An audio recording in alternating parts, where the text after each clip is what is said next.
Hi there, my name is T Banda. Welcome to this Chat Physics Live talk. I will be talking about how we've embedded hinterland into our curriculum and what we're learning from the model that we're using so far and what we plan to do next as well. I'm a faculty lead for a school in Surrey, so effectively a head of science, and I've got then a head of physics, chemistry and biology as well as that. And as just to give you a context, we are a fully comprehensive school. We rolled out our new Key Stage 3 curriculum in September, and we are just evaluating it as we go and developing it as we go. And our school is also just in its infancy of launching disciplinary literacy across the school. So we thought, well, if we could embed hinterland into our curriculum along with the rollout, then it works perfectly, and we've actually had time to think about it. So why did we decide to use hinterland? So we recognized as a department that storytelling is absolutely vital to contextualize learning for our students. And storytelling and using the right stories in our lessons can give students that sense of ethnography, so they feel that they are at home with the stories or the concepts being taught. And you could also link stories from the region that you're teaching in to make it even more applicable.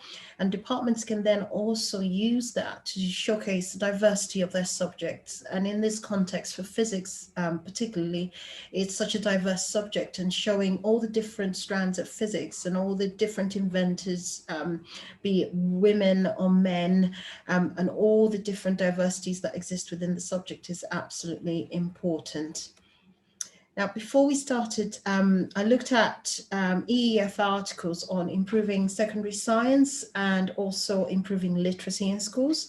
I also read a few blogs because I wanted to get an idea as to how other schools are doing it and how other people feel that literacy should be and hinterland should be introduced into teaching. So one of the blogs I read was by Chris Baker, and he gives very specific examples of how to include mining, a story on mining when you're teaching materials, a story on Archimedes when you're teaching density. And these are stories that I feel as teachers we've always used in our teaching, but it's just, do we then make it more streamlined? I then went to Twitter and asked a few questions, and then looked around at what people were sharing, and then decided to then speak to my heads of subjects to look at how we could roll this out. So we then had two options. Do we, in department time, just encourage teachers to tell stories and hope that they do? Or do we carefully plan these stories out into the curriculum? Because as heads of subject, they are the ultimate experts. So therefore they would link the best story with the best module that it goes with.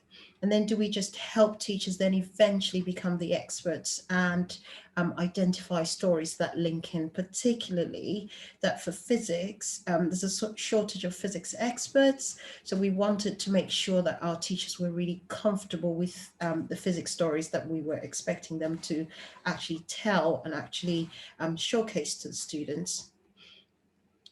We then decided that instead of actually teachers telling stories as mini stories as part of lesson teaching, on top of that, they could make reading a focus, and that goes in well with what the EEF recommends for improving literacy, to say reading is a really key part of science teaching. And if science teaching involved a lot of reading, the literacy, the disciplinary literacy of our students would increase alongside writing and other strands, but reading is absolutely vital. So I did a mini trial with my classes first, because I wanted to see how it would work and what things we could try. I then looked on Twitter, and Bill Wilkinson shared a beautiful folder with the stories that he uses in his lessons, and he keeps adding to it. And there are articles that you give students, and it comes with PowerPoints already. So there was already a basis for me to look at and something I could adapt. And so we started with those and merged them into our curriculum. And it was quite nice because they're very well thought out. Some of the texts are really, really complex. So we thought about the students in front of us. Could they deal with that complexity initially, or do we strip it back a bit and give simpler text? And then we trained the staff to ensure consistency and effective delivery of the hinterland lessons as well. Our current model looks at stories that are within the module. So it's a lesson they have. So students know when they walk into a lesson that it's a hinterland lesson. So they're expecting to read for part of the lessons. They're expecting to answer questions based on the story that they're going to read. And then the teacher could actually help them understand some of the key terminologies as well.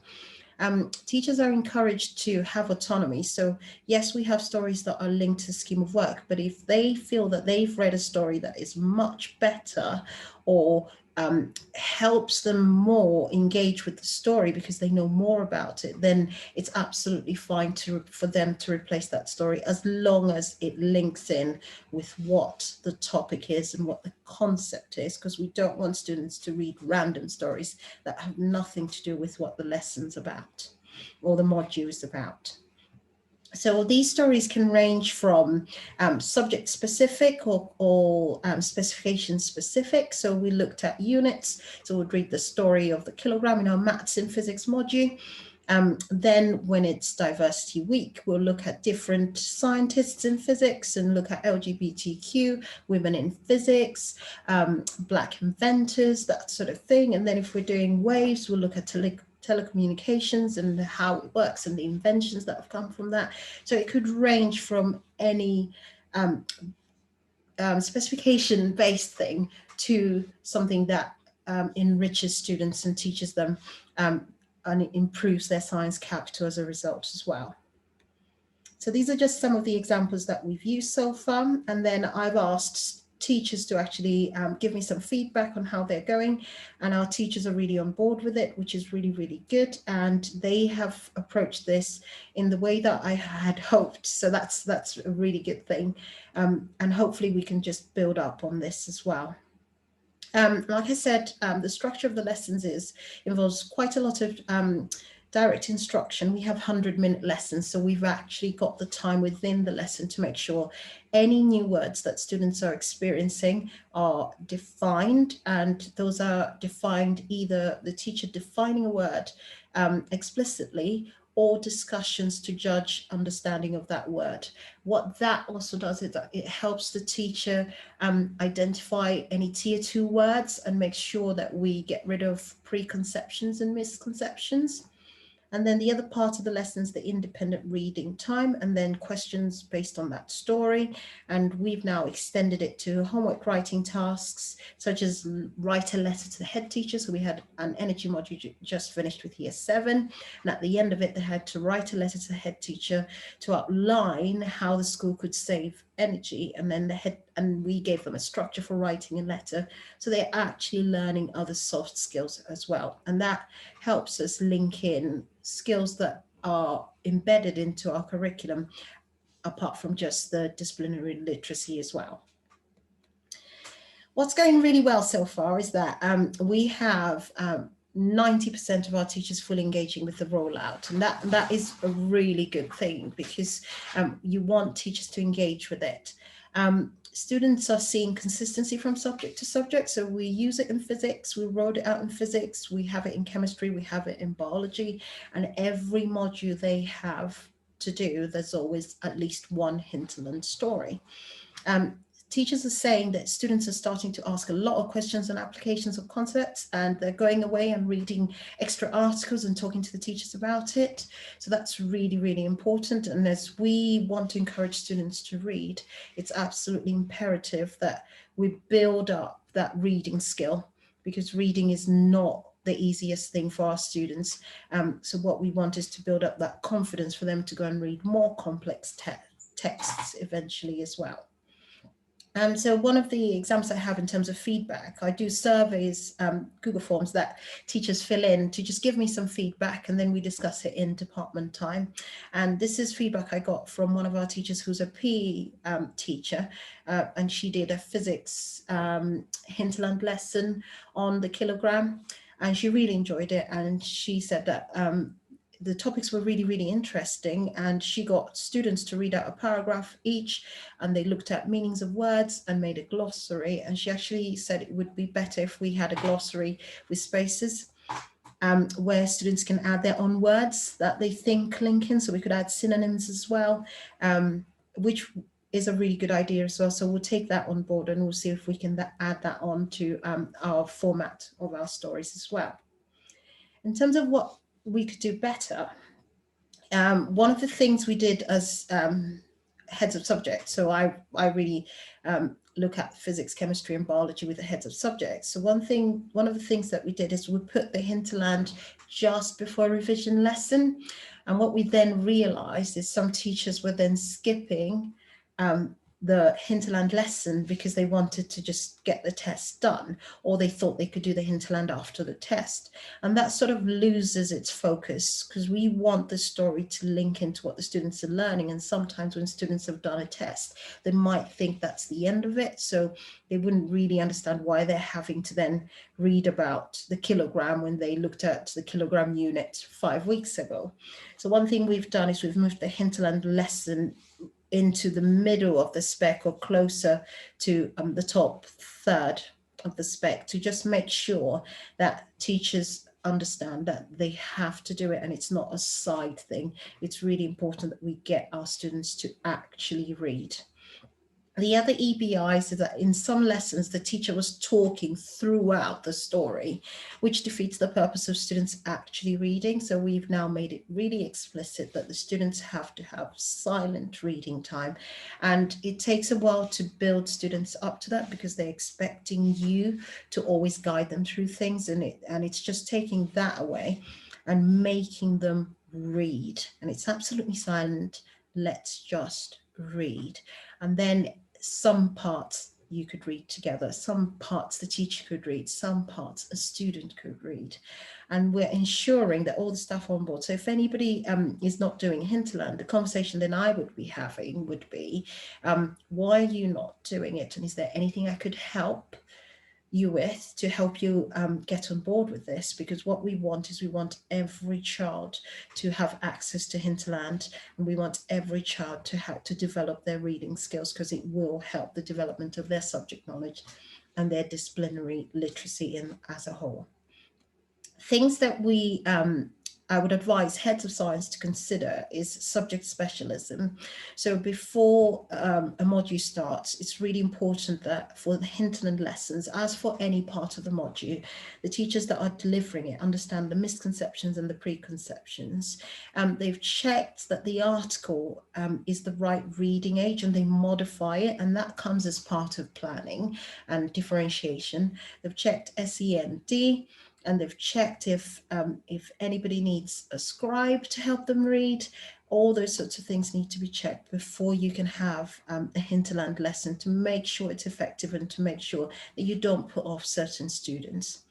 And then in terms of sequencing, I've talked about the fact that you can't start, it might not be the best idea to start with hinterland because they need to have a solid understanding of the concept.